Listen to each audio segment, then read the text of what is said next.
coordination issues. I would like to get maybe your first feedback.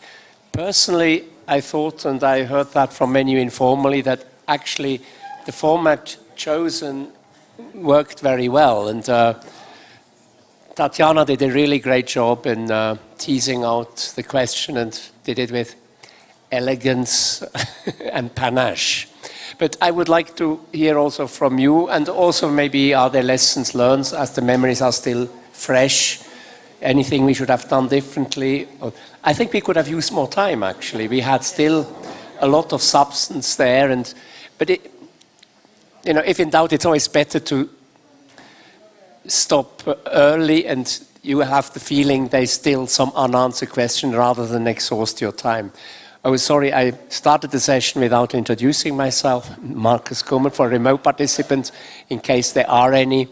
But the session is being recorded, will be archived, and is it being... I can't see the transcript, so is it... It will be right there, and it's not yet. It's not there yet, okay. Okay, they haven't fully started yet, but... Will you give me the sign when you start the session? Who will give me the sign when it's ready? Oh, there is Andrea. One correction. You were totally wrong when you said that the transcription was thanks to the dynamic coalition. We had it right from the start. Sorry? We were at the EBU. And you didn't have captioning. And I put you on and did it within a half. Oh, there may have been a... It was a mutual thing. There may have been a hiccup or whatever, but we had transcriptions right from the beginning. But anyway, that's a... Ain't history fun? Let's not dwell in history. That's great. Are we being recorded now? Anyway, you and Malcolm both claim rights. I'm the one that claims the rights. You deserve it. Test. Okay, anyway, let's start the discussion and let then the recording come in whenever it's ready. Test, okay? Okay, we are ready. Let's get started. Feedback, please. Yes. Personally, I think we made a lot of progress compared to how we did last year. I really enjoyed it, and I think it was the right format, and the moderation was very well done. And I want to thank you and congratulate you. I think it was, as you said, done in a very gracious way. Thank you. You did a very good job. And yes, I share your impression that we could have used another half hour, maybe, and that's it. I just want to build on that. I actually think we could have done another whole hour and a half. Given the content of your research papers, given the questions that you put out, 2-3 questions, plus the survey questions, I think we could have easily done another round, or if slightly shorter, another 2 rounds of questions, especially as the sort of where things were combined and sort of building on each other just sort of started at the end of that first round. So I tend to agree with Avri, and I see Tatiana nodding. You would have had. Would you like to comment, Tatiana? Sorry. Yes, absolutely. I mean, there were some good questions of yours or some points in your papers which could have fit very well into the questions from the floor. And it would have been nice to have another half an hour and, to jump between remote participants, remote participants, but I understand the time constraints, but if you can split it into 2 or maybe do it longer next time, it might work well. And from me, thank you very much for your papers and for your questions. They really helped a lot. Like after I read everything, after I saw your questions, I understood the focus, I understood so clear what you care about, how I can approach this. So it's a joint effort. Thank you. Thank you. Martin asked for the floor. Yes, I very much agree. Excellent moderation. That made it an interesting whole for those who were there, even if some of us may not have said everything we wanted to say. But that's a good thing, otherwise half hour more would not have been enough. Appreciation for that. The other thing I really appreciated was hearing some things from the other dynamic coalitions about very good practice things. I loved the fact that a group of students was involved in one DC. I loved the fact that there were ways to communicate with government in another, which brings me to the suggestion that we share what we deem to be our own best successes in running the DC, the best elements of that, and share best practice in that way. I'm very willing to write an email in where what I think we do well. And I'm looking forward to read those from you on what you think you do well. And one of the things that came out from me, and I'm gonna bring that back to my dynamic coalition for sure, is I'm gonna offer our good practice paper to universities like, hey, do you want to discuss this with your students? And love to have the feedback. Thank you. Other comments? Yes, please. Yeah, I would also like to sort of plus one and endorse all the comments about it being a really good session and definitely significant progress from last time. Fantastic moderation. Thank you. I have to say I'm in the short and sweet camp, which means that even though there were questions remaining, etc., I thought the session worked really well at 90 minutes. And I think it'll be easier to attract more people if we keep it at 90 minutes rather than 3 hours, because the dynamic or 2 hours, because the dynamic coalitions are not the only spaces where these issues are being discussed, right? It's one of the spaces within the IGF. Thank you. Well, as I said earlier, I think it's better if you're still left on your appetite. No, I mean, nothing worse than if you sort of run out of steam, but we left in a way on a high. You know, if you feel, oh, there's still a lot to be discussed, and I'm sure discussions will go on. So that's, I think, a good thing as it is. Yes, Marianne. Yes, plus one from me. I was in the audience, so I was getting a sense of how it came across. Very, very smooth, professional. And I think I think an hour and a half is enough. What we were missing perhaps on the program was some sort of title. For DC main sessions is a little kind of obscure. And I think that's really important because then we can spread the word more. Obviously, Tatiana, fantastic. And the fact you studied all the papers, you know, that's best practice in itself. And what was the other thing I noticed? Oh, yes, about students. Yes, we've found with the IRP Coalition, they've been an extraordinary energizer. And if it weren't for them, you know, they provided us with new material. And they are just totally becoming engaged to IGF, are thrilled to be able to be there live, which is a real plus for the remote participation efforts we've built over the years. So in that sense, it was good. I just feel it needed a little bit more higher profile and a snappy title, but I wouldn't want to stretch it out any longer, just for that reason that you said, Marcus. But well done, everyone. Thank you. Finding a snappy title may not be that easy, as we're covering such a broad area, but I agree, DC main session is not very sexy. Yes, please.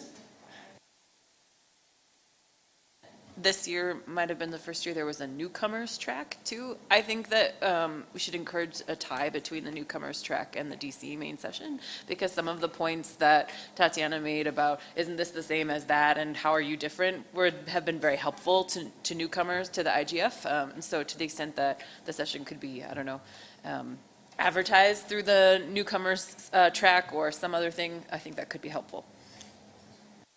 Luca? So I really like the format, and I think it was much more dynamic than last year, so very good moderation. I just wanted to point that there is also a dynamic coalition for youngsters or youth dynamic coalition, so we should involve them in the session. Maybe I know that for students, for youngsters, maybe prepare an outcome document is not the easiest thing, but we maybe could try to involve them, provide them our outcome and having their feedback. And I know last year I had the chance of having 2 interns that were in the youth at IGF group, so they brought a lot of youngsters, but this year, unfortunately, I didn't have this chance, but we really have to try to involve these youth programs to try to have them, and also to give feedback to us to have to do better jobs and better outcomes. Thank you, that's a good suggestion. I think that indeed they didn't provide a paper, that's why they were not part of the exercise. Yes, Eleonora. There we go. Oh, sorry. I just wanted to say that they were a little bit disorganized, and they sort of came into the main session planning process too late to be participants in the main session. But once they sort of realized what was going on, they came together very quickly, and they've sort of been rebooting their activities now.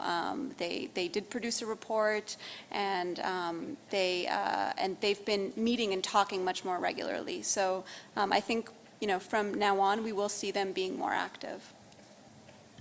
Thank you. And well, I think Luca's idea was to involve them more in the process, not maybe necessarily as producers of paper if they don't have one, but Christopher, yes. And so two comments and a question. One is I believe in short but sweet. I agree with you, Marcus, and I think that we do all have our separate main sessions.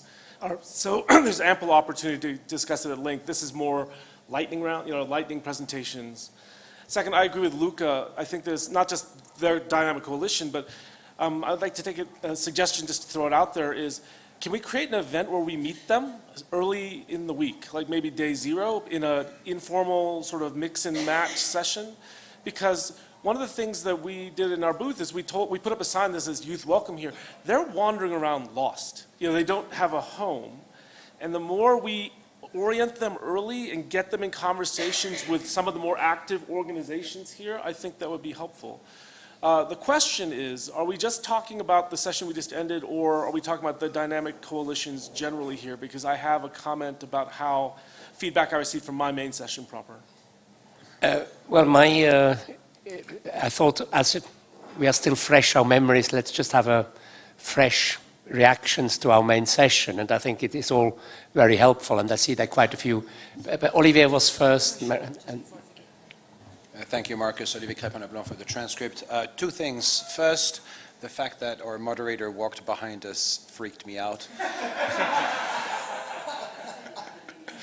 No, but more importantly, the concern I had was there appears to be a sort of disconnect between the ideas rating sheets and the session itself. I know that it was mentioned in the beginning, but then afterwards, I'm not quite sure we made full use of that. And I wonder whether if we had more time, and I'm not saying whether we should have more time or whether this was enough time, but if we did have more time, we could actually submit some of the questions from the ideas rating sheet to the audience, and with either a show of hands or a show of green or red card.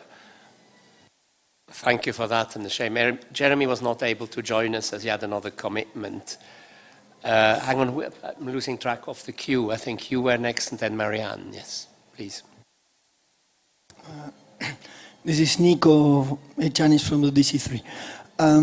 I was thinking about the title you mentioned, and also if we had a more interesting title, and maybe this session were scheduled earlier in the program, it would also, I think, get more people involved in the dynamic coalitions activities, because I think this actually would have worked very well as a presentation of the dynamic coalitions, so during the rest of the IGF, people know more about what we are about.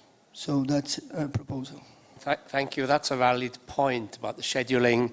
I can't remember, maybe the idea was let's have the dynamic coalition meet first and then feed into the main session, but do it the other way around, have the main session as appetizer, feeds in the dynamic coalition might indeed make more sense.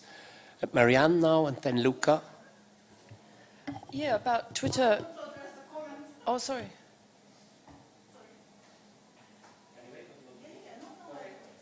No, so do you want to go? I don't mind. Oh, well, before I forget, Twitter hashtags.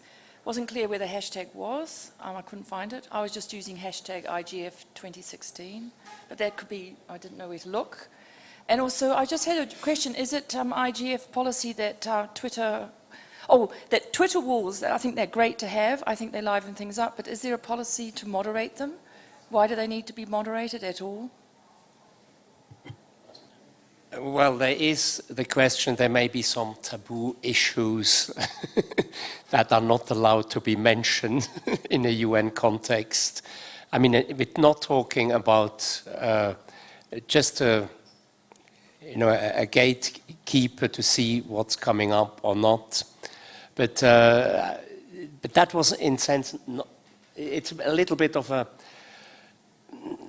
can of worms. We asked more than once for a Twitter wall, but Avri, maybe you want to comment. You are the most active on that, and I think also the most frustrated person by that. Yeah, definitely the most frustrated. And part of the reason for moderated is since anything can come from anybody on Twitter, you want to avoid, the UN wants to avoid certain, certainly profanity or pictures or anything that curses out a specific government, especially in a vile manner, etc. So they've always required a mechanism with some sort of delay or some sort of moderation.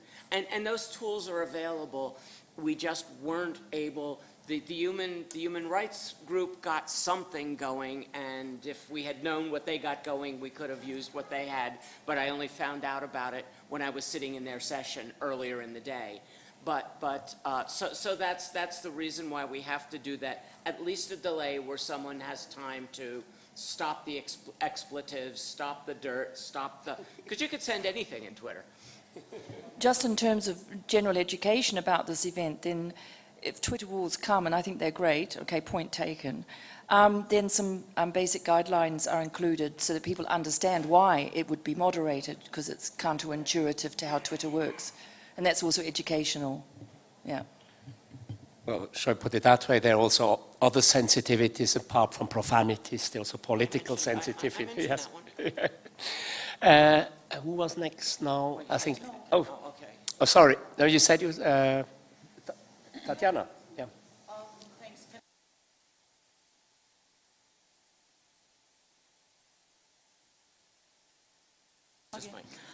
Well, first point about Twitter wall, from my experience of moderation, it reproduces itself.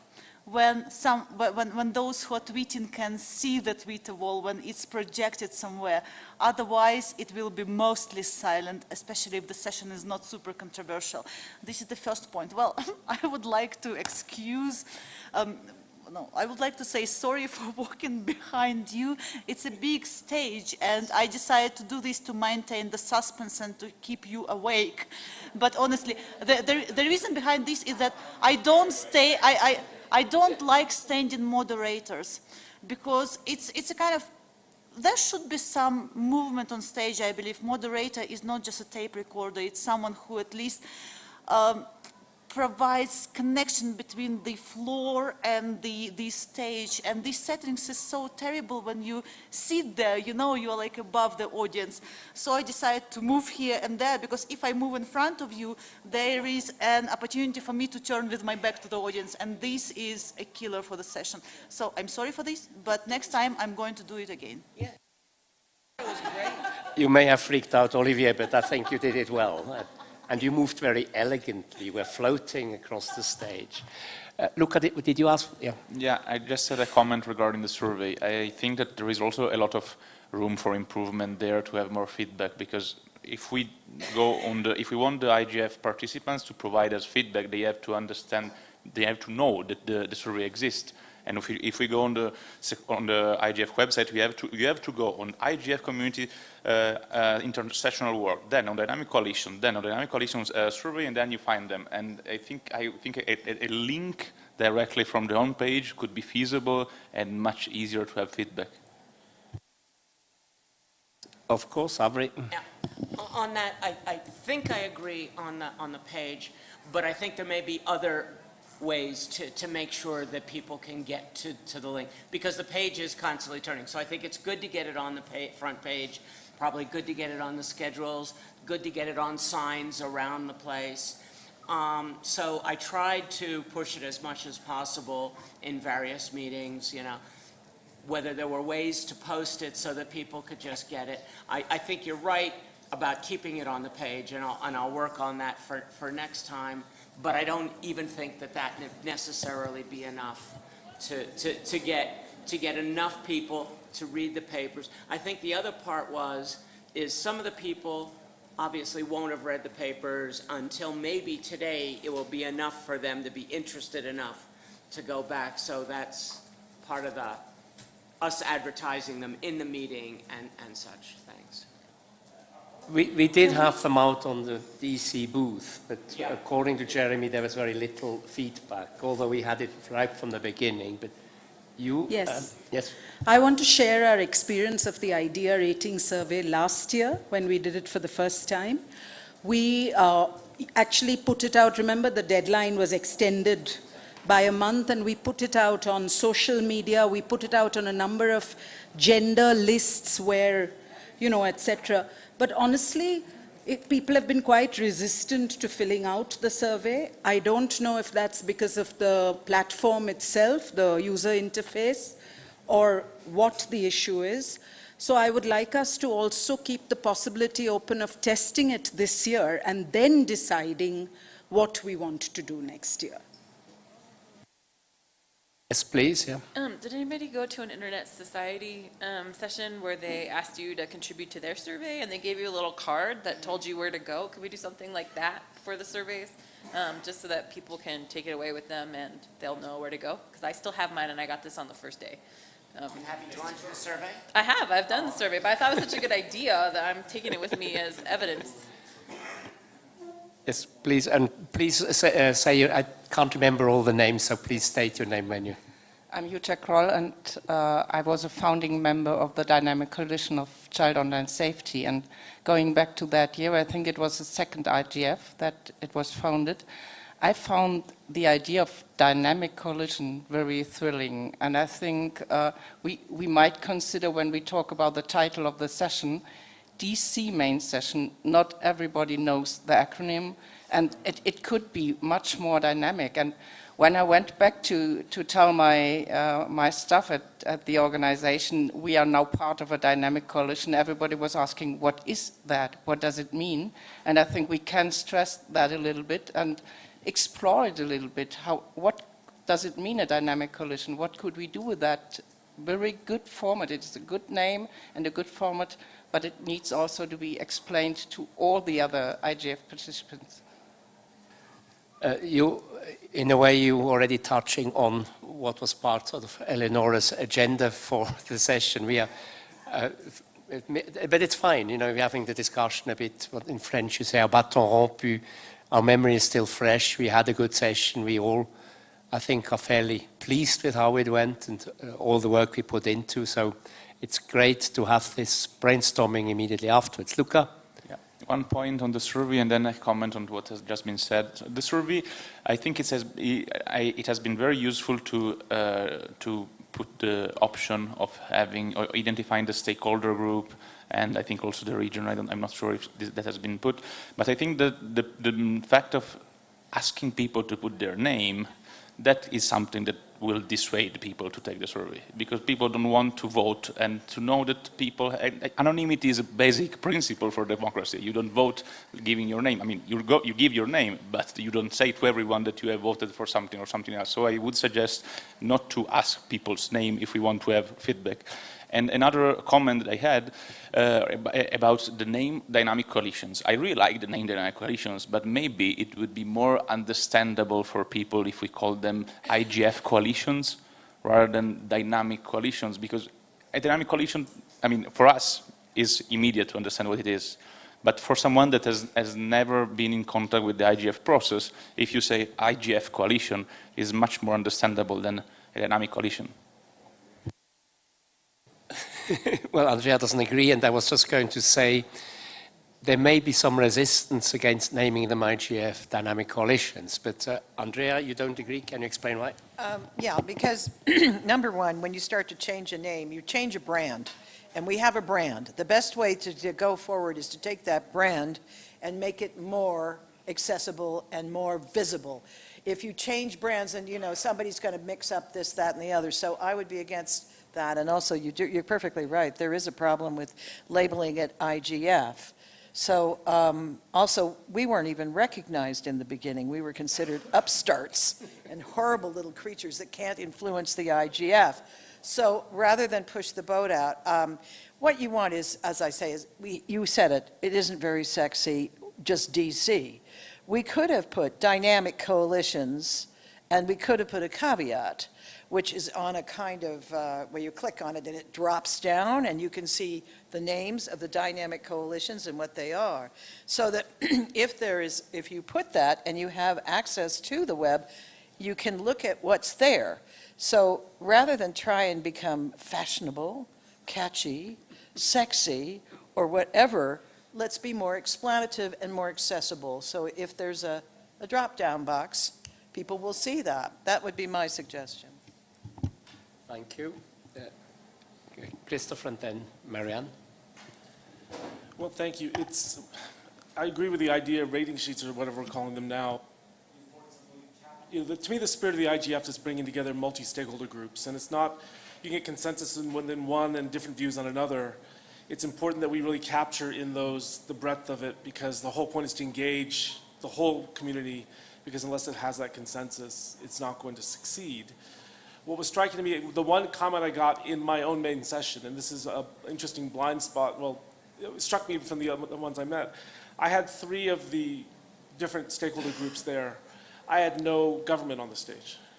And I know I've attended some sessions, sometimes we do, sometimes we don't. And I thought they were right. And it's one of these things on a commitment level, if we're really going to get the output, so I've done a lot of diversity work of different kinds, and you start off with the people who have your commitments.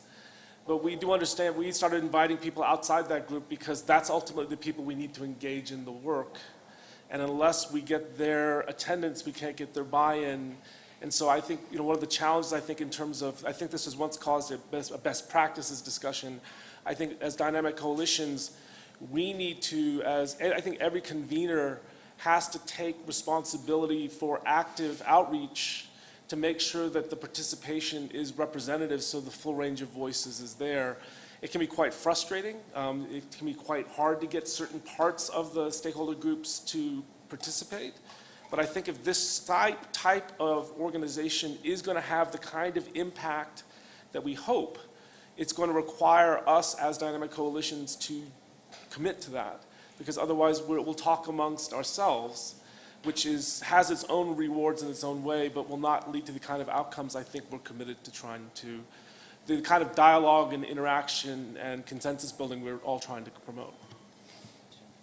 Marianne, and then Andrea has a question. Just in terms of titles, I take Andrea's point entirely.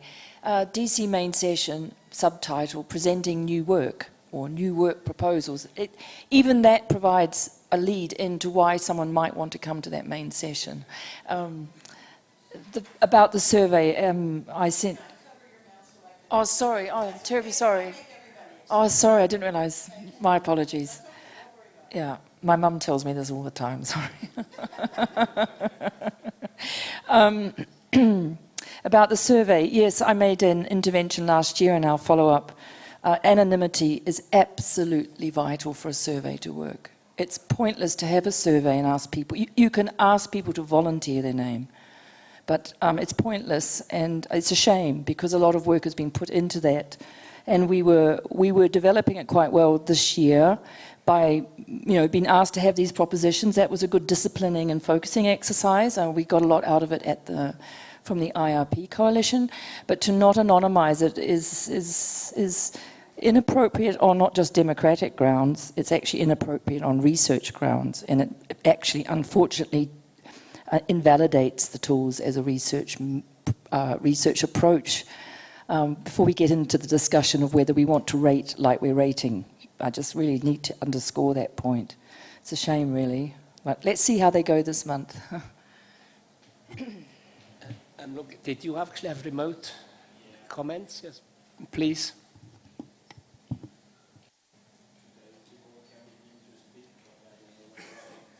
Louder. Microphone.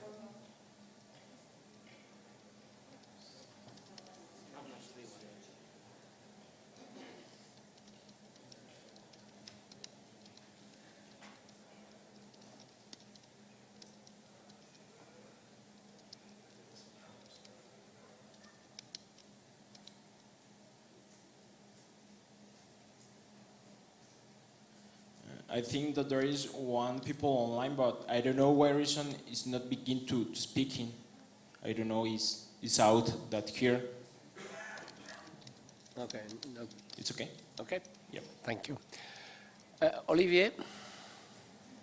Yeah, thanks, Marcus. Olivier Cavagnano speaking for the transcript. Just a quick suggestion. I was a bit disappointed with the interaction with the audience. Yes, we had questions at the end, but I was still under the impression that a lot of people were checking their emails and this sort of stuff. In fact, Luca and I were counting.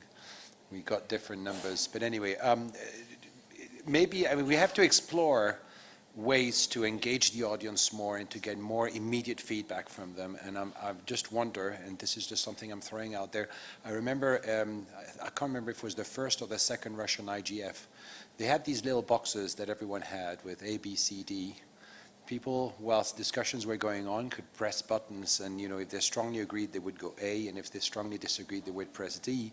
And you actually had a screen behind the speaker, not in front of the speaker, behind the speaker, that would show how people were agreeing or disagreeing with what was being said. It was quite amusing, and it got people quite interested in the sessions because they were really, they felt they would really getting on very well. And of course, the moderator could see what was going on and say, well, it looks like people are not so much agreeing with you. That's interesting. So I don't know, just a thought. It can be done with apps these days. It's really easy, you know, you just get a simple app on the phone and so on. Everybody's connected. If people are doing their emails, they could actually just go and interactively agree, disagree, and this sort of stuff. Just a thought. Good suggestion. Tatiana? I absolutely agree with Olivier about disengagement with the audience. There are several factors. Well, first of all, the stage itself.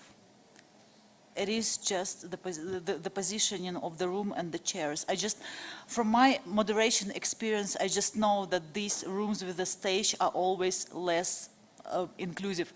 Whatever happens, you can try to run around with small devices, whatever. The only way to actually engage is when moderator comes down from the stage, runs around the audience, and the session starts with open floor for questions. That's the only way to engage these big audiences. All other format, I mean, of course, using the tools, agree, might be super helpful. Yeah, when you have enough participants in the audience.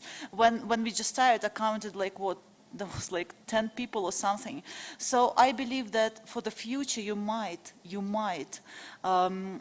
explore this format, collect the questions from the audience to your dynamic coalitions, but I don't know how it will fit well, you know, with the presentation, because I don't believe that all of the people are able to read, you know, 12 papers. And it just doesn't make sense to start without presentation because it's not an open mic session. So there is a tension between these two. Yeah, and good comments. No, the room definitely was not ideal. This kind of, and it reminds me actually at the very first IGF, audience was among the words we banned. We said we don't have an audience, we have participants. But precisely this room creates an audience. It's Exactly. You can name them whatever, but they will feel like the audience. It makes them very passive if you sit down there and you have a stage. And it's very difficult to break that mode. Absolutely. And I felt this wall, and I have huge moderation experience, and my most miserable experience is always connected to these big rooms with stage and audience. Yes, please. Yeah, Olivier speaking again. Just on this, actually, I wasn't actually saying that the audience was not listening at all. In fact, I found that at the beginning they were listening less than at the end, which is a good point. There was certainly an increase in involvement from the audience. But I really want more audience feedback. I want the audience to talk, to do things, and of course, if we have to first present our work, it'd be really great to have some interactive feedback that comes to us at a faster rate than having to wait for 1 hour before we start getting questions and feedback. Yeah. Thank you. Well, we knew the challenge when we started, you know, and we actually managed quite well by reducing the individual time to what we did. It was a challenge, but would you like to comment, Andrea? Yeah. I'm just thinking back to your comment about the war, whether you or Malcolm started captioning first, and what I was talking about, what... The ITU copied the IGF. They couldn't have. They had me, and I was there before the IGF. Now, the other thing... That's so not true. But anyway, we will argue this later, but this is not the point. When I was talking, I was going to say something about the room configuration. We were on a stage, and what didn't used to happen is that we didn't have the screens in front so the speakers could see them. And that was what I was going to say. If you get into a smaller room or a different kind of room, you might not have that facility, because not only could we see the speaker speaking, we could see the captioning, and it was at either end. And we didn't have that before, unless we fought like mad for it. And I think we did have it in Istanbul. We did, because I screamed, and I got it. I got the boys to do it for me. I get the boys to do everything for me. I am the grandma. Anyway, the thing is that you have to think about what of the features that you have that make it accessible before you start changing the room.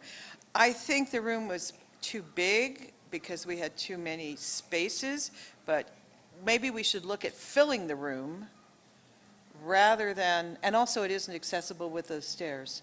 But the thing is, you are tied to the venue. So when we choose a venue, maybe we have to look at the main session rooms. Because the ones in, where was the tropical place we went to? No, not that one, the one before. Bali. Bali. That was a good main session room. Yeah. That was terrific. But they weren't, okay, that was all I wanted to say. Bye-bye. Yes, just one more comment. Can we then conclude that? Yes. Two things. One, maybe if we want to be more inviting, our title would be something more like Meet the Dynamic Coalitions in the IGF. So we are using IGF without making it a trademark for us. And one other thing, and that would go well with moving it earlier in the schedule. Yeah, meet the dynamic coalitions, then we start working. And another thing from our experience, it might be interesting to start the session with one general question and invite just 2 or 3 people from the audience, like just asking what's your idea of what dynamic coalitions are, for example, and just invite 2 or 3 people to engage and define what's their idea, because maybe there's a lot of people there that actually don't have a clue of what it is, and they are going there just to find out. And starting with a question is always good to get the people engaged from the beginning. Thank you. Well, I don't think we need to carry on the discussion for much more. I mean, I think we all agree that the title wasn't the best possible title. So when next year we have to think of something else, whether or not we're given a main session, that will be up to Avri to fight for. But one thing I would say, let's have this kind of meeting in any case. If they're not the main session, then okay, let's have it a workshop or a super dynamic coalition session. But I think it was a very good exchange, and in whatever form, we should have that also next year and improve on what we had this year. Clearly, we need another title, and we need to try and make a better engagement with the other participants, and whether that will be to continuation of the, what was it called, the ideas survey, I think, this year, not rating sheets. But I would have one concrete question now. I think, what do we do to rescue the idea, the surveys from this year? And I take it we should anonymize it and maybe extend the deadline and try and push it out through your respective networks among your participants to get feedback. Would that be a fair summary of what I heard? Martin? Thank you. I like questionnaires, surveys as such. I do research as well, and it helps if you can get people to answer.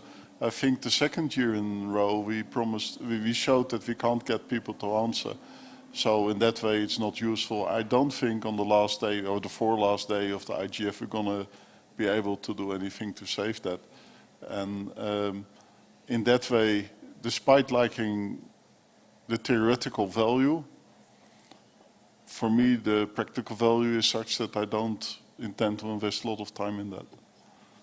Thank you, but I was just what I was heard that you did that last year. Could you maybe explain again? Yes. So what we did last year was we found that before the IGF we got very few responses, and I think Jeremy did a little summary during the session, right? And then we sort of did a campaign to basically get responses. But let me tell you the positives and the negatives. So we basically said, look, at least we should get like X number of responses, right? So we reached out to our networks. But the thing is, that also means that we don't necessarily have the full diversity that we need, right? So it's possible to game the survey in a sense, because you can, yeah. And the other thing that I wanted to say is that I think I share Martin's feedback that theoretically I like the idea of a survey, but practically I'm not sure that it ties in that much to our work. And perhaps one of the reasons is, like, for example, I'm just going to use the example of net neutrality. I think net neutrality lends itself to a survey, because I think people really have strong opinions, etc., etc. It's a very hot topic, right? Honestly, gender and internet governance to a point lends itself to a survey, but maybe if we could at least next year or at some point make it easier, is it possible to change the, like, you know, we all do surveys online. Is it not possible to use an easier interface? Marcus, I don't know how this works. Like, can't we just make it like other surveys online? I have no answer to that one, and I would have to look to maybe Avri or Jeremy, who is not here. But I see Luca was going to speak, and then Martin again, Marianne. Yes, very quick to say that I think that, to reply to Martin's comment, I think we still have some room to save the survey and to anonymize it and leave it open until the end of December, for instance, or the beginning of January. So I think we simply need to do this, and we still have the possibility to have some concrete results. Marianne and then Christopher. Oh, sorry. Oh, sorry. Yes, I think there's nothing. All surveys need time to build up steam, so I'm very happy that we have another month. I'm also very happy to hear it is anonymised. Can we have that confirmed that it is anonymised? Then a lot of us, at least I can speak for myself and some of us in the coalition, would feel a lot happier about pushing it. I think we can get what we can from this particular round of survey. It is different, it is better, it's better constructed.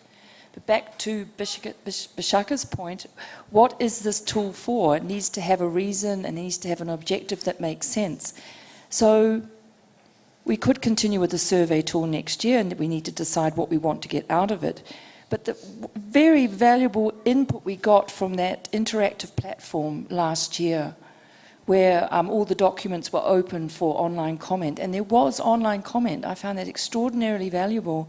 So one can have a range of feedback mechanisms, quantitative ones like a survey, simple polls, and more qualitative ones. I think that both together are very powerful if they're designed and it is clear what purpose they are serving, and perhaps tailored for each coalition's needs. So that there is a feedback mechanism built into this process. We understand this, but one size does not always fit all. So I like the idea of data. Obviously, my whole project's about data, but I'm sort of the mind. I just popped on the surveys and looked. None of them achieved double digits as of today.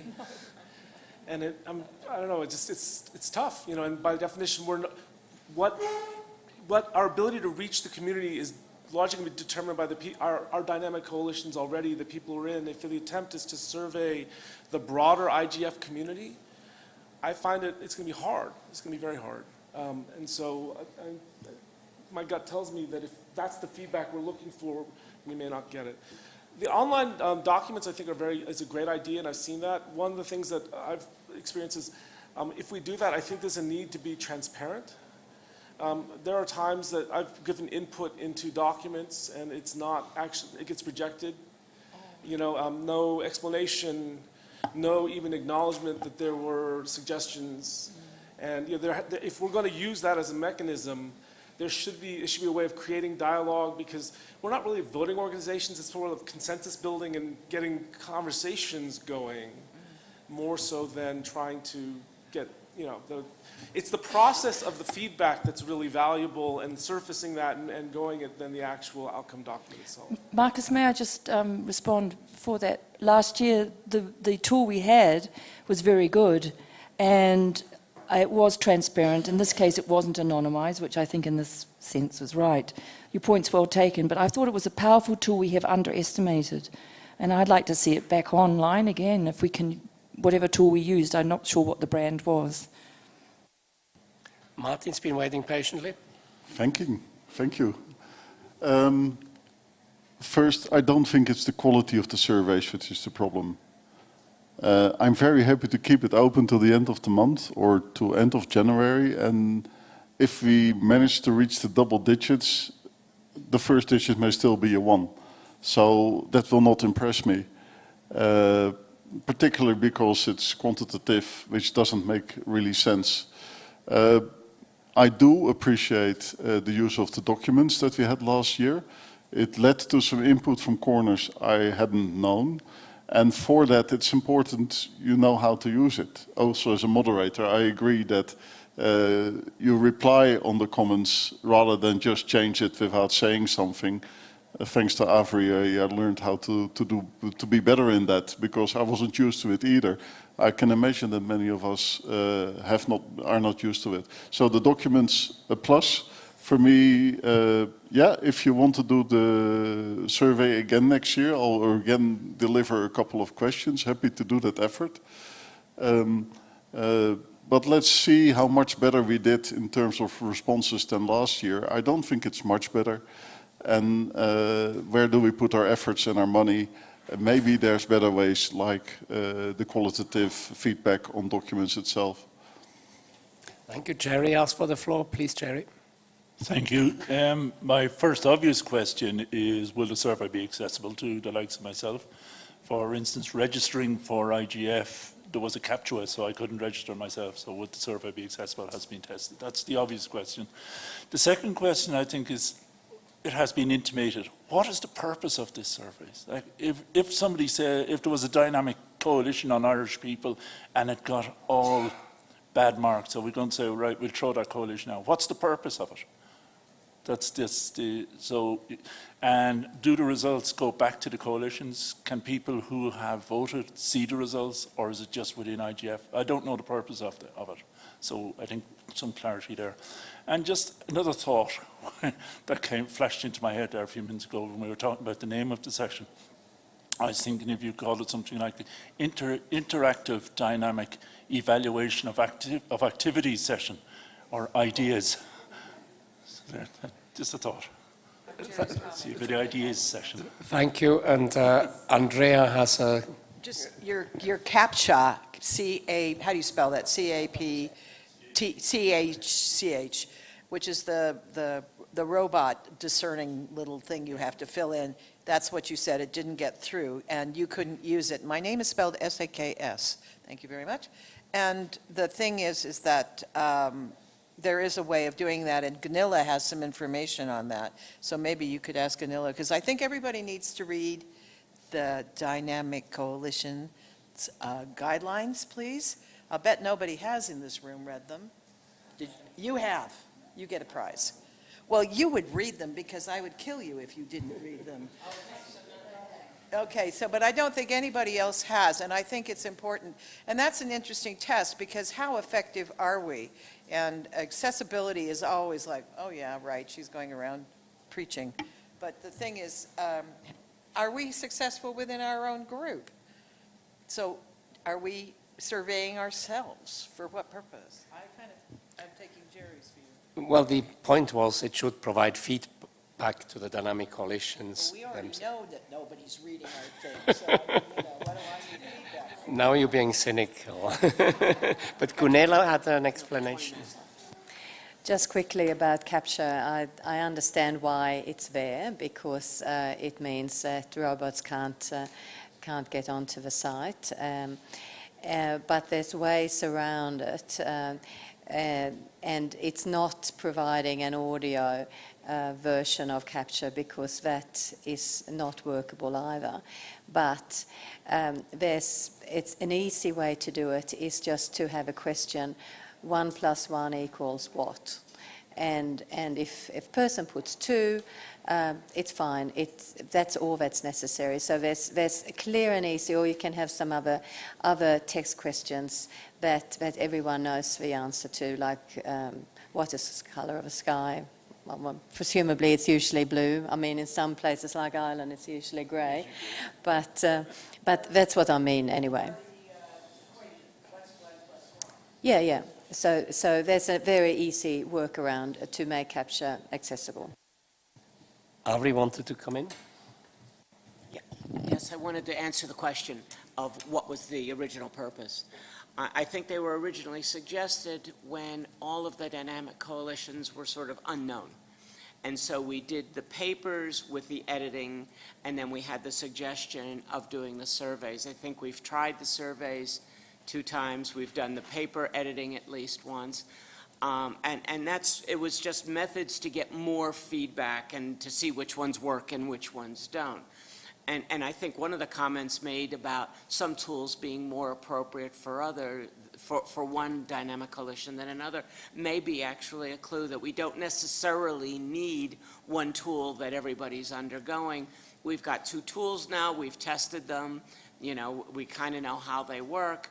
Maybe we'll come up with another tool to experiment with next year to see if we can start building a toolkit of things to get dynamic coalitions. And every kind of dynamic coalition will probably have a different mechanism that helps get wider feedback. So I just wanted to try and answer the question. I just wanted to underline the transparency that you have mentioned. I've done some research in participation online and offline, and the question is that people need to understand why they are asked to fill in that questionnaire or the survey or the rating sheets. And if it's necessary that we need to explain in this room what was the purpose of the rating sheets, then we have done something wrong. It needs to be obvious why we do that, and it needs to be obvious to all that people that should fill in that rating sheet. So the transparency, to my opinion, is a key to get more than 2-digit answers from all the people attending the IGF and beyond. Okay, right. Yes, please. Yes, Nico here. Regarding the online documents commenting system, I think in our case, when we were working with the declaration, it felt like a downgrade from what we were doing, which we were actually elaborating that document already in a pad. And I think maybe an interesting platform would be to adopt Wikipedia's MediaWiki platform, which many people are already used to, which has a discussion section, which is very useful, as was commented here. And that's already there to adopt. So just a suggestion. Thank you. Well, it's 5:45, and I think we have to stop at 6 o'clock. So I think we need to come to some closure of some sort. And I take it there seems to be little appetite for squeezing much out of the survey. But at the same time, some people may wish to continue. So why don't we leave it open to each time? But one comment made, I think, struck a chord with me. You said if you push it within your network, then you maybe get the biased result. You don't get the broader feedback that you are actually looking for. And also the comment that if you have to explain it among this group, then it's more difficult to explain to people who are not part of this discussion. But there were so few hands. Olivier, please. Thanks, Marcus. It's Olivier speaking for the transcript. How was the survey publicized? Because if we publicized it in our main session today, I don't think we'll get that many more answers. Was there any Twitter storm? Was there any... And if it was on Twitter, why didn't each one of us retweet the tweet? If I can quickly answer, it's been being broadcast for a while. It has been tweeted. It was when I gave the talk for setting the scene. The whole time I was talking, the URL was on the board behind me. I tweeted it during the session. I tweeted it a couple hours before the session, but nobody repeats my tweets. So that's why there wasn't a Twitter storm. But certainly there was a bunch of tweeting of it. It has been put out at various times. It was included in most of the announcements about the session. So we got to find a better way, but it wasn't just sat on. And we also had the booth at the That's right, we had Dynamic College, and we said, let's make use of that, and we didn't have that last year, but there was very little interest, very little appetite. But I think you had a comment. Yeah. Sorry, were you? Yeah. Okay, just following up on Avri's Twitter comment, actually, I think one of the factors that makes it, we actually tweet quite extensively, and I'd like to take this opportunity to introduce Smita Vaniyar, who's my colleague and who has attended a number of the DC calls. We share the load. So one of the things that we found is that because when you tweet it, you don't go directly to that specific survey. You go to the page, and then you have to tell people, like, please find the DC gig survey. That's another barrier to, like normally when you give a link, you go directly to that place. Yes. Yeah, you mentioned the booth. I was going to ask what happened. I mean, we did. Was it a success? Was it worth doing it? It's the first year we're having a DC booth, are we? So can we have like a... Marianne? Because I have no idea what happened. Oh, I think it was a brilliant idea. I think the booth was great. We needed coffee. We need coffee and biscuits and cookies. Perhaps more next year, more posters, a bit more bright. I thought the booth was a great idea. Please, let's have it again. And we need either coffee or chocolates or something.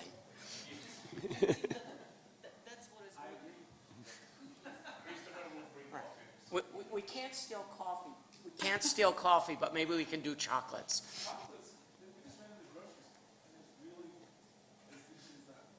Just more visuals. Also from how Christopher Booth worked, they didn't only have coffee, they had special people who really went out and socialized with us.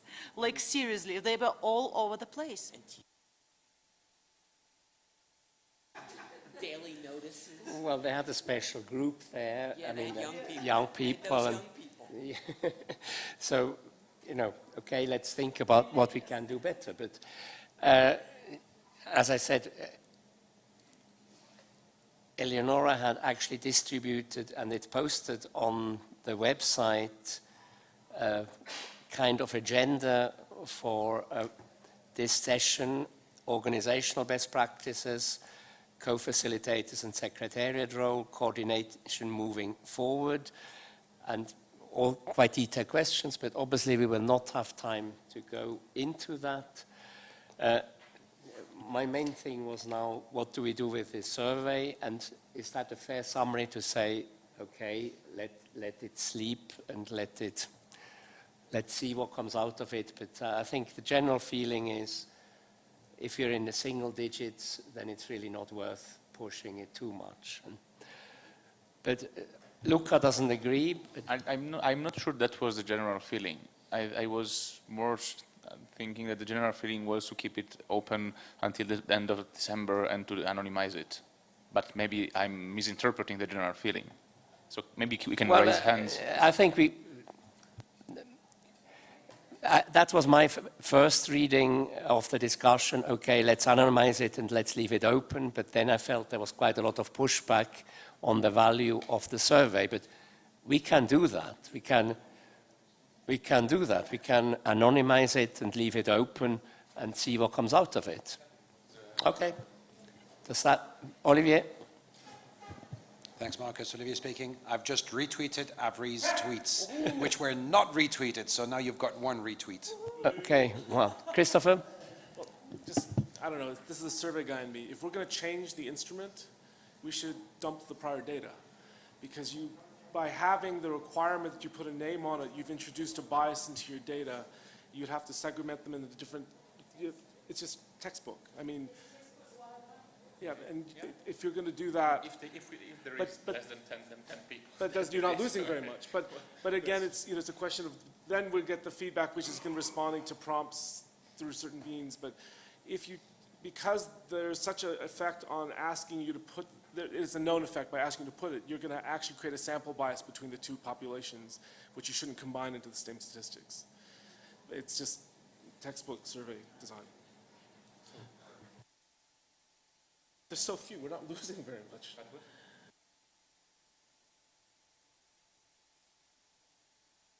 So my question is, do we know if all the feedback that has been expressed so far was by people that were, because we had two versions of, we've already changed it, right? We had the first version that was, we could not say anything in what stakeholder group we belong to or where are we from or who we are, and then the second version where we had the possibility to leave feedback and say who we are and something like that, and then now we are going to change it again, right? Or I have to say, have you followed it that closely? I have not. But I mean, the point is very valid. I mean, if we want to have a feedback, we cannot change course, but what I heard was we would like an anonymized survey, otherwise it's not much value, but then if you do that, then we should discard all we have received so far, and then we put off the people who went through the trouble of filling in the form. Well, exactly. So why don't we have exactly two results, and then we combine them? Or we do not combine them. We just have two results saying those are the people that have done it. We have survey A, exactly, and then survey B, but yeah, we cannot. I mean, it's comparing apples and pears. We have the survey apple and the survey pear. Yeah. But at the end, the questions are the same. The first one is survey with people willing to say who they are, and the second one is survey with everyone. Yes, I would agree. There are ways to. Sorry. Just a quickie. I don't know why we can't put not obligatory. You know, somebody could put it down. And, yeah, exactly. And they don't have to, because lots of times you fill out forms and they'll just say not required. Yeah. Well, Luca, we agree on something. This is marvelous. That would work, I think, without us getting too convoluted. And a second kind of technical point, 101, is single digits, double digits. Anything under 100 does not warrant a percentage rating, just for future reference. And this is a classic what we call Likert scale, agree or disagree. You actually need benchmarks to make sense of it. So you need some sort of aggregate statistics to because they all tend to be about 4+. I mean, that's just the nature of. I'm sorry. If the scale is the statement, do you agree? 1 disagree, 5 agree. And you can't actually take 3 as the median, because 3 is never the median. You have to have, what the standard way you look at this is there's a bias, you tend to be somewhere around 4, and it's the graduations between there. So you usually have some baseline, so if you do a student satisfaction number, you compare it to the universe of all answers to that question across everyone, or you look at historically to the same questions done before. Because I looked at mine, they're all like 5s and maybe a couple 4s across the board. And I looked at all the others, they're all basically 5s and a couple 4s across the board. And that's the nature of the survey instrument we've chosen. To make sense of what that means, you actually have to understand what the baseline expectation of a response to a neutral question is, because it's not going to be dead on 3. That's just the nature of the measurement instrument. Averages check Just the checked. survey. Yeah, I just blankly gave one of you all 5s and sent it in without signing a name, and it went through just fine.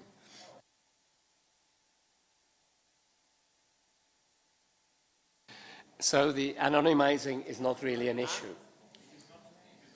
So it is not mandatory to put the identity also, okay. Well, so we'd have to change the instrument, and let's put it this way, if I got to the end of that and put it in and I saw the request, I wouldn't submit.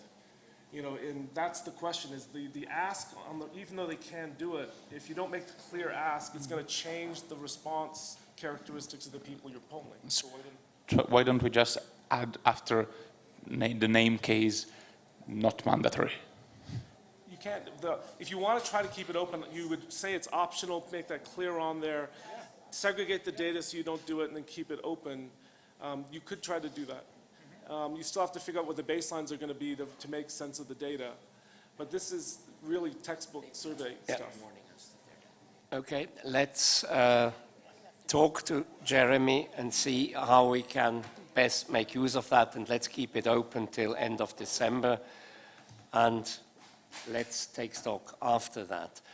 Having said that, I think that brings us on the agenda item the way forward, and my suggestion would be then that we follow our regular pattern and schedule a call in early January next year, and then we have also more feedback from the survey and see whether it was worthwhile or not.